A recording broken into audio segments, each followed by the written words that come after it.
Amines को आगे बढ़ाते हैं 12th क्लास में और एमीन्स बनाने की विधि में फिर से आते हैं। मेथिल साइनाइड का अपचयन करते हैं। मेथिल साइनाइड के अपचयन में मेथिल साइनाइड की क्रिया आप लिथियम एल्यूमिनियम हाइड्राइड या एल्कोहलिक सोडियम की उपस्थिति में करोगे तो ये प्रबल अपचयक का काम करेगा।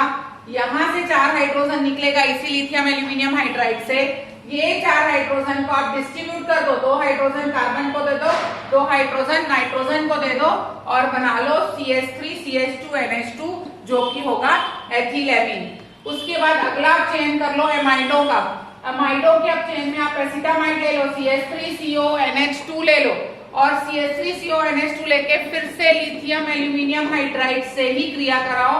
फिर से 4H आएगा आपके हाथ में, 2H कार्बन को दो तो CH3CH2 होगा, NH2 ऑलरेडी आपके पास है। ये बचे हुए O को ही आपको आउट करना था जिसको 2H देके H2O के रूप में रिलीज कर दो, ये बनेगा आपका एथिलमीन। फिर से हर रिएक्शन के बाद एथिलमीन ही बन रहा है क्योंकि हम बनाने की विधियां पढ़ रहे हैं। ग्रिग्नार्ड अभिकर्मक की क्लोरेमीन से अभिक्रिया करानी है। NH2Cl को बोलते हैं क्लोरामीन, NH2Cl को बोलते हैं क्लोरामीन। ग्रिग्नार्ड अभिकर्मक में C2H5MgCl, चूंकि हम एथिलमीन बना रहे हैं इसलिए आप C2H5 लेंगे।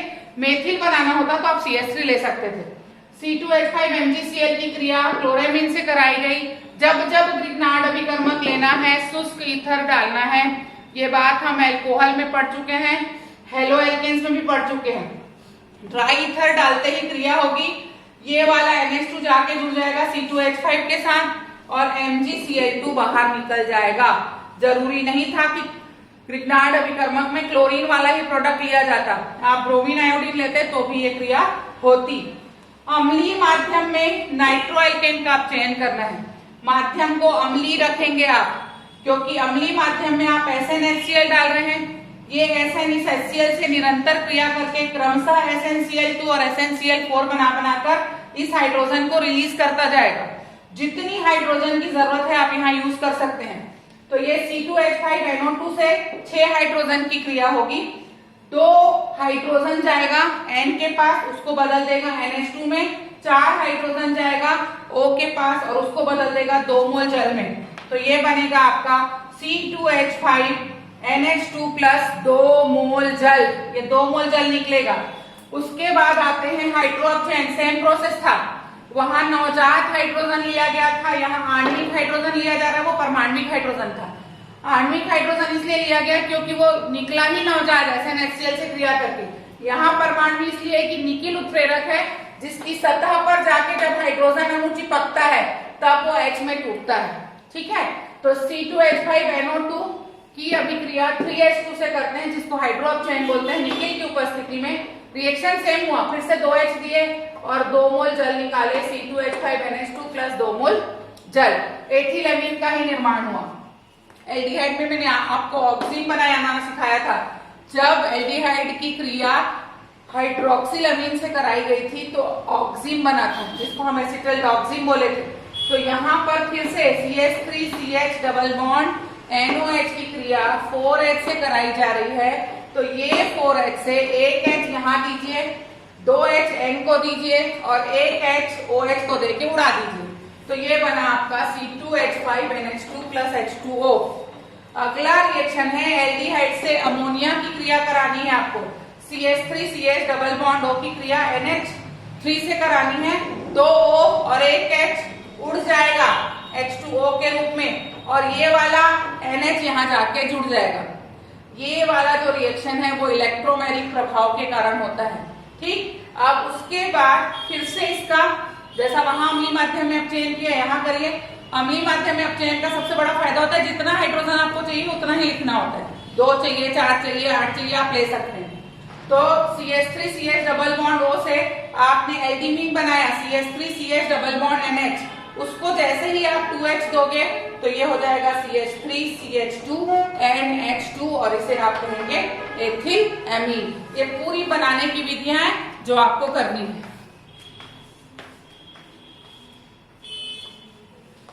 चलो अभी अगला रिएक्शन करते हैं आइसोसाइनाइड का अपचयन। जैसे साइनाइड का अपचयन किए हैं वैसे ही आइसोसाइनाइड का अपचयन करते हैं। CH3 N triple bond C, एक उपसा संयोजक बंध बन गया, आइसोसाइनाइड आ गया क्योंकि एन कहाँ चला गया, कार्बन की तरफ चला गया। चलावता में पढ़ा है आपने, 4H से क्रिया होगी अंडर द सेम कंडीशन।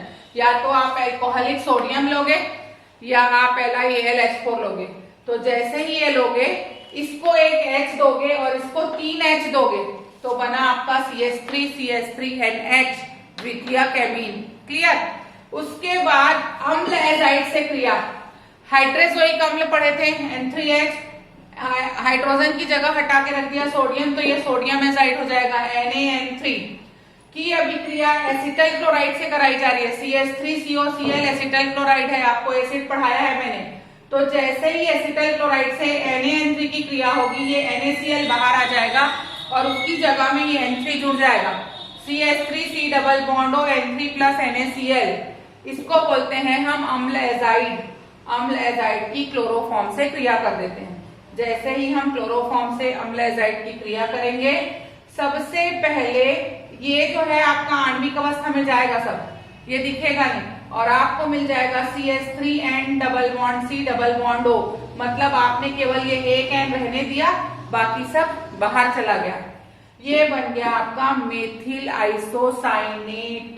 जब वो रहता है तो 8 में बदल जाएगा वो। उसकी अभिक्रिया आप क्षार से करा रहे हो, 2 मोल क्षार 2 मोल सोडियम हाइड्रोक्साइड लिए हो आप। तो जैसे ही 2 मोल सोडियम हाइड्रोक्साइड लोगे, ये 2 Na यहां निकला, ये वाला जो एक C था आपका और ये एक O था, और यहाँ पे आपका ऑलरेडी 2 O है, तो ये Na2CO3 के रूप में निकल जाएगा और ये 2H लग जाएगा मेथिल के साथ, और ये बन जाएगा मेथिल अमीन प्लस Na2CO3। इस अभिक्रिया को कर्टियस अभिक्रिया के नाम से भी जाना जाता है। वुड्स अभिक्रिया देखते हैं। मेथिल आइसोसाइनाइड की क्रिया KOH से जलीय अवस्था में जब कराते हैं तो सीधे सीधे कुछ नहीं करना है आपको, इस N को 2H ये वाला उठा के दे देना है, जल वाला, तो CH3N2 बन जाएगा और K के साथ एक फॉर्मेट निकल जाएगा HCOOK। कहाँ से निकला देखिए, ये एक C बचा, यहाँ पे ये एक O, ये एक O और ये एक K और ये एक H बचेगा, तो HCOOK सोडियम फॉर्मेट निकल जाएगा। सेम वुड्स अभिक्रिया को जब 2 मोल के OH से करते हैं, तो 2 मोल के OH से करने के कारण ये दोनों H यहाँ दे दीजिए, तो मेथिल अमीन बन जाएगा और ये K2CO3 के रूप में बाहर आ जाएगा। कौन, पोटेशियम हाइड्रोक्साइड जो था वो ये K2CO3 के रूप में बाहर आया, 2 के OH के साथ 2 O है, जलीय विलयन के चलते ही ये क्रिया होगी यहाँ पे। अगला बात करते हैं स्मिट अभिक्रिया का। CH3COOH plus N3H, CH3COOH plus N3H, ये है आ गया हाइड्रोजाइड जो मैं बता रही थी, ये वही आ गया। उसके बाद इसके H2SO4 की उपस्थिति में 60 डिग्री पर क्रिया कराइए, तो ये वाला N3N2 के रूप में बाहर आना है, एक N एक H और एक H NH2 के रूप में जुड़ गया CH3NH2, यहाँ से एक N ये वाला H और ये वाला H CH3H2 बनाया, ये CO2 निकल गया और बचा हुआ N2 गैस के रूप में उड़ जाएगा। ये तो दोनों गैसी प्रोडक्ट है, उड़ ही जाएंगे। अगली विधि हाफमैन विधि, इसको हाफमैन ब्रोमाइड विधि या हाफमैन अवकर्षण विधि कहते हैं। हाफमैन अवकर्षण विधि इसलिए कहते हैं कि कार्बन यहाँ 3 रहेंगे जो बाद में 2 बचेंगे। जिस भी अभिक्रिया में कार्बन की संख्या में कमी हो जाए उसे हम अवकर्षण के नाम से जानते हैं। ये आंशिक विधि से हल होने वाला समीकरण है, इसलिए बहुत ध्यान से समझिए। ये था आपका प्रोपेनामाइड C2H5CONH2 की क्रिया आपने Br2 से कराई। तो जैसे ही Br2 से क्रिया होगी, इस NH2 से एक H Br के साथ निकलेगा और Br यहाँ जुड़ जाएगा, C2H5CONHBr प्लस HBr। ये पहला पद हुआ। दूसरे पद में HBr की KOH से क्रिया कराइए, दिख रहा है वाइस वर्सा होगा, KBr निकलेगा और H2O बाहर आ जाएगा। तीसरे पद में फिर इसी को उतारिए, C2H5CONHBr, और एक बार फिर से KOH से क्रिया कराइए, ये KBr निकल रहा है, ये वाला H2O निकल रहा है और आपको मिल रहा है C2H5NCO एथिल आइसोसाइनेट। उतारिए वापस एथिल आइसोसाइनेट को और अब 2 बार KOH से क्रिया कराइए, तो ये पूरा K2CO3 के रूप में बाहर आएगा, C2H5NH2 प्लस K2CO3 के रूप में ये बाहर आ जाएगा और आपको मिलेगा C2H5। अब ये आंशिक विधि को जोड़ना है आपको। तो जो भी आपको पहले भी पढ़ाया जा चुका है 11th में भी, कि लेफ्ट और राइट की समान चीजें जुड़ जाती हैं और अपोजिट साइड की जो चीजें होंगी वो कट जाएंगी। तो देखो ये इससे कटेगा, क्लियर।